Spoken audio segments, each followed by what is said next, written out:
ရန်တော်လေးကမြတ်စွာဘုရားလျှောက်ထားတာမြတ်စွာဘုရားယုတ်တရားသည်မမြဲဖို့ဆွဲလန်းခြင်းကိုပယ်ရမယ်ဖေ။ဝေဒနာသည်မမြဲပါဖေ။အဲ့ဒီမမြဲတဲ့ဝေဒနာရဲ့ပေါ်မှာငါဆွဲခြင်းကိုပယ်ရမယ်ဖေ။တင်ညာသည်မမြဲဘူးဖေ။ပထမမှတ်တာဒီဒုတိယမှတ်တာမဟုတ်တော့ဘူး။မှတ်သားနေတဲ့တင်ညက်ခန္ဓာသည်မမြဲဘူးပေါ်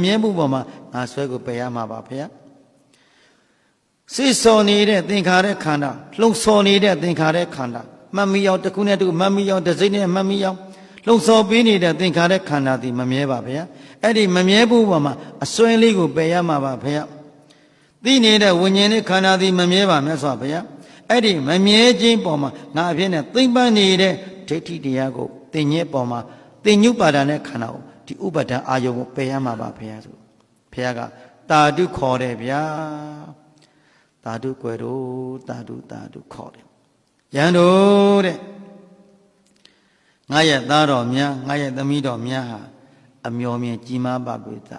ကိရိတာပါပါပြီစွာငါဘုရားအကျဉ်းလေးဟောလိုက်သည်ရှိတော့အကျယ်သုံးသပ်တတ်တယ်ရန်တို့ထပ်ပြီးတော့ဘုရားက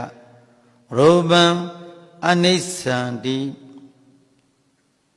ဝေဒနာအနိစ္စံတိသင်ညာသင်္ခါရဝိညာဏအနိစ္စံတိယုတ်ဝေဒနာသင်ညာသင်္ခါရဝိခန္ဓာ၅ပါးတို့သည်ဘယ်ချိန်မှမြဲမြံခြင်းမရှိဘူးဒါကိုမြင်အောင်ကြည့်ပါလိရူပံဘေကဝေအနိစ္စံဇာနာတောပတ္တတောတိရူပံဒီ32ပန်းသောကောထာလာတို့ပင်တိဆောင်ထားသောဟောဒီခန္ဓာဖောက်ပြန်နေတဲ့တောင်းတင်ညောင်းညကဲကဲပူနေယုတ်ခန္ဓာရူပခန္ဓာယုတ်တရားသည်အနိစ္စံမမြဲသောသဘောဟူ၍ဇာနာတော်လမ်းပြီးတော့မြင်ပါသည်ပတ္တတော်တွေ့ပါစေ။အော်ခန္ဓာကိုယ်ထဲမှာဖောက်ပြန်နေတဲ့သဘောတက်ကိုဉာဏ်နဲ့ကဲပြီးတော့အော်မမြဲတဲ့ခန္ဓာကြီးပါလား။စက္ကန့်နဲ့ဖြစ်ပြီးစက္ကန့်နဲ့ပြည့်ပြနေတဲ့ခန္ဓာကိုယ်ကြီးပါလားလို့ဉာဏ်ဖြင့်တွေးအောင်ကြည့်ပါလေ။ဇာနာတော်ဟံဘိက္ခဝေပတ္တတော်အာသဝနခယံဝဒာမိမြင်မဲ့သိမဲ့ဆိုရင်ဒီကဲ့သို့အနိစ္စလက္ခဏာကိုတွေ့မယ်အနိစ္စနုပါဒနာဉာဏ်ကိုဖြစ်မဲ့ဆိုရင်အာသဝတရားကုန်ခန်းမယ်လို့ငါဘုရားဟောတယ်ကွဝေဒနာအနိစ္စဇာနာတောပတ္တတောအာသဝနခယံဝဒာမိဘေကဝေငါရှိသယံတော်မြတ်တို့ဘေကွရှိသရှိသည်မြတ်ဝေဒနာအာယုံမှန်သည်မြတ်ခံစားနေတဲ့ဝေဒနာခန္ဓာသည်နာတာကိုခံစားတယ်ကျင်တာကိုခံစားတယ်အောင့်တာခံစားတယ်ရတာကိုခံစားတယ်ပူတာကိုခံစားတယ်အေးတာခံစားတယ်နောက်ပြီးခံစားနေတဲ့စိတ်ခံစားနေတဲ့စိတ်ကဝိညာဉ်နဲ့ခန္ဓာစိတ်ကနာခန္ဓာနော်လမ်းပြီးတော့ဝေဒနာပေါ်မှာခံစားနေတဲ့ခံစားမှုကလေးကနံတရားနော်အဲ့ဒီခံစားမှုဝေဒနာသည်နံတရားသည်မြဲသလားမမြဲဘူးလားအဲ့ဒီမမြဲခြင်းပေါ်မှာငါဖြစ်နေသိမ့်ပိုက်မှုကိုပယ်ပါ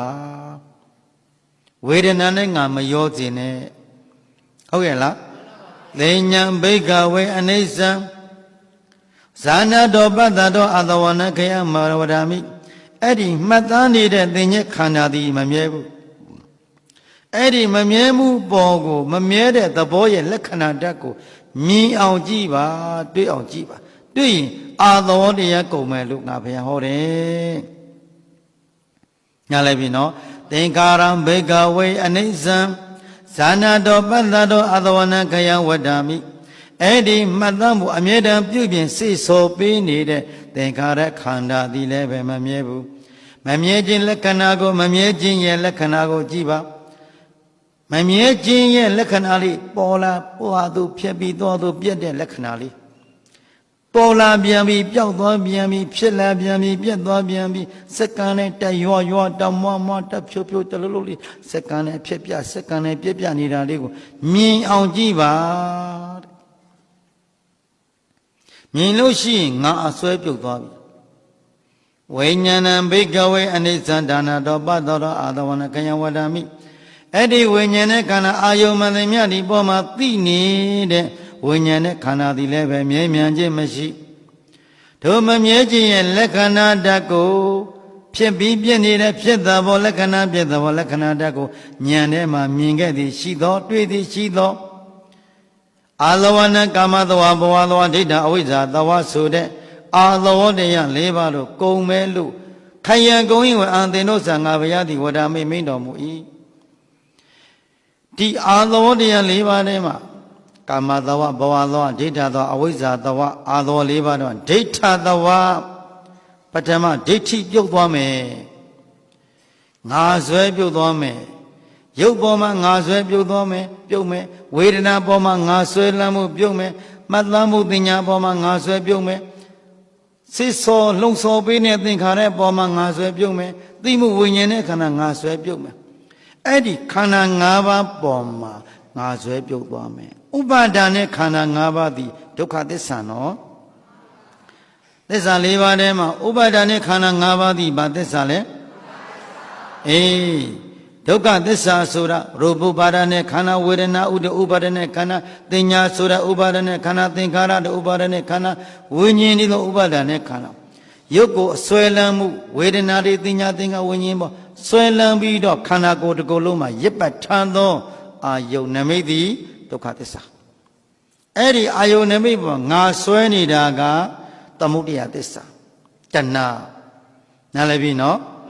ယယံတဏဘောနောဘောနန္တိတကသဟကတတတရတဏဘိနန္တိကာမတဏဘဝတဏဝိဘဝတဏတဏ၃ပါးကသမုဒယသစ္စာကာမတဏသည်လည်းပဲကာမဂုဏ်အာယုန်တွေပေါ်မှာတက်မဲ့နှစ်သက်ပြီးနေတာလေသမုဒယသစ္စာဘဝတဏတတ္တဒဋ္ဌိနဲ့ရှင်တွဲပြီးဘုံဘဝတွေပေါ်မှာတွေ့တက်ကန့်ကြီးနေတဲ့သဘောကလည်းပဲ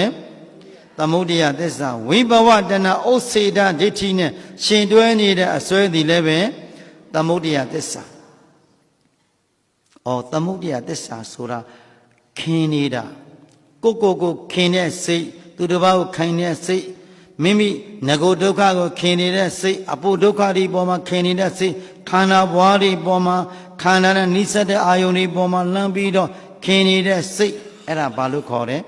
သမုဒယသစ္စာအဲ့ဒီသမုဒယသစ္စာကပ်ပြီးစိတ်မှာကပ်ပြီးဆိုရင်မဆင်းရဲဘူးလားဆင်းရဲပါဘူးဘုရားကသမုဒယသစ္စေနယေဓမ္မခန္ဓာသိဏသင်္ကိတာအဲ့ဒီသမုဒယသစ္စာစိတ်မှာကပ်ပြီးဆိုရင်ခန္ဓာရတော့မယ်ခန္ဓာပင်မပြီနားလည်ပြီနော်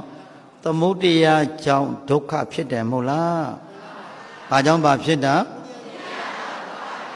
ဒီအာယုန်လေးပေါ်ကိုခင်တဲ့စိတ်ဒီသမုဒယသစ္စာခန္ဓာနဲ့နိစ္စတဲ့ခန္ဓာဘွားတွေပေါ်မှာခင်တဲ့စိတ်ဒီသမုဒယသစ္စာအဲ့ဒီသမုဒယသစ္စာခင်မှုတွေများနေမယ်ဆိုရင်မစင်ရဘူးလားစင်ရပါဘူးခင်ရင်ပူရတတ်တယ်လေခင်ရင်ဘာဖြစ်တတ်တယ်အဲ့ဒီတော့ကိုလည်းခင်နေမှာသူတစ်ပေါက်လည်းခင်နေမှာဆိုရင်သမုဒယသစ္စာအဲ့ဒီသမုဒယသစ္စာကရိုးသမုဒယသစ္စာဆိုရင်နေလို့ထိုင်လို့အစဉ်ပြေသေးတယ်လွန်ကဲတဲ့သမုဒယသစ္စာဆိုရင်အိမ်မပျော်တော့ဘူးစားလို့မဝင်တော့ဘူးသူတွေးနေတယ်သူအောင်းမေးနေတယ်သူ့ကိုဆွဲလန်းနေတယ်သူနီးများကောင်းရဲ့လားဘာမှအဖြစ်ရဲ့လဲဘလို့များအစဉ်ပြေလဲတခါတရံကြအိမ်နေနဲ့နဖူးလန်းဆန်းရသေးတယ်နီးများကောင်းရဲ့လားအဲ့လိုမပြောကဲအဲ့ဒါဒီလွန်ကဲတဲ့သမုဒယလို့ခေါ်တယ်ဟုတ်တယ်လားလွန်ကဲတဲ့သမုဒယသည်ကိုယ်နှလုံးသားကိုအမြဲတမ်းဘာဖြစ်စေတတ်တယ်ပူလောင်စေတတ်တယ်နော်ချမ်းသာကြောင်းလားဆင်းရဲကြောင်းလားဆင်းရဲစေတတ်တဲ့ဒီအာယုံကိုဘုရားကဘာလို့ခိုင်းတယ်ပယ်ရမယ်ဘာကိုပယ်ရမယ်ဆင်းရဲကြောင်းတရားကိုပယ်ရမယ်အကြောင်းကိုပယ်ရမယ်နော်အေးအကြောင်းဥပဒံရဲ့အကြောင်းကိုပယ်ရမယ်အစွဲလန်းတဲ့အာယုံတတိလေးကိုပယ်ရမယ်ပယ်ရင်မချမ်းသာဘူးလားမပယ်ရင်ဆင်းရဲတဲ့ပယ်ရင်ဒါကြောင့်မလို့မြတ်စွာဘုရားရှင်ကယံတို့တဲ့ရုပ်ဝေဒနာတင်ညာသင်္ခါရဝိညာဉ်ခန္ဓာ၅ပါးအဲ့ဒီခန္ဓာ၅ပါးသည်မမြဲဘူးခန္ဓာ၅ပါးပေါ်မှာဆွဲလန်းတဲ့အာယုံမှန်တယ်မြတ်ကိုသင်တို့ပယ်စွန့်သည်ရှိတော်ဒုက္ခသစ္စာမှာမေဃသစ္စာတို့ဖြစ်သွားမယ်ဘာသစ္စာမှာဘာသစ္စာတို့ခန္ဓာကိုယ်ထဲမှာပေါ်နေတဲ့သဘောမှန်တယ်မြတ်ကဒုက္ခသစ္စာပေါ်နေတဲ့ရုပ်ပေါ်ဝေဒနာပေါ်တင်ညာသင်္ခါဝိညာဉ်ပေါ်နေတဲ့သဘောတည်းပေါ်မှာဉာဏ်ကလေးနဲ့